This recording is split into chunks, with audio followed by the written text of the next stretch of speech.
16. sual. Assalamu alaykum. 1. Alalmagan qarz pulga zakat kelamdi? 2. Qarz algıcı ehtiyojliq va qarzni qaytarish imkoniyati bo'lmasa, qarz pulni zakatga hisoblashsa durustmi? 3. Bir tijoratchi qo'lida mol bor, ammo naqd pul yo'q bo'lib qolsa, zakatni kechiktirish durustmi? Rahmat. Javob. Va alaykum assalom. 1. İslam Qurultayıga tava İslam Fiqh Akademiyasi 1985-yildagi Jidda shahrida ochgan 2-qurultaylik qarorida mundaq kelgan. 1. Agar qarz algıcı qaytarib beradigan bo'lsa, qarz pulning zakati har yili qarz berguchiga keladi. 2. Agar qarz algıcı qarzni qaytarib berolmaydigan yoki qaytarib bermay so'rab turib oladigan bo'lsa, qarzni qaytarib olgan kundan tartib 1 yil o'tganda qarz berguchi qarzning 1 yillik zakatini beradi. Bu haqda buni fatvo qaralsin.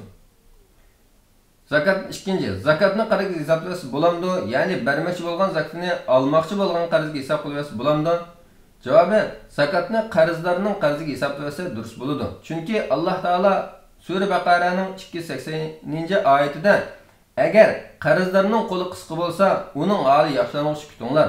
Agar bilsanglar, uni sadiqa qilib berayotganinglar sizlar uchun texim yaxshidir deb qarzdan o'tayotganlikni sadiqa hisobladi. Shunga shakl e'tibori bilan emas, natija e'tibori bilan bu sadiqa hisoblangan ekan, zakatni qarzga hisoblatishkimi shundoq bo'ladi. Ammo buningda mundaq ikki shart hozirlangan bo'lishi kerak. 1. Qarzlarning qarzni to'lagidek holi bo'lmasligi kerak. Ammo qarzni to'lagidek ahvoli bor turib, qarzini qaytarib bermayotgan qarzlarga hisob qilishsa durust bo'lmaydi. 2. Zakatni qarzga hisoblayotgan chaqda qarzlarga deb qo'yishi lozim.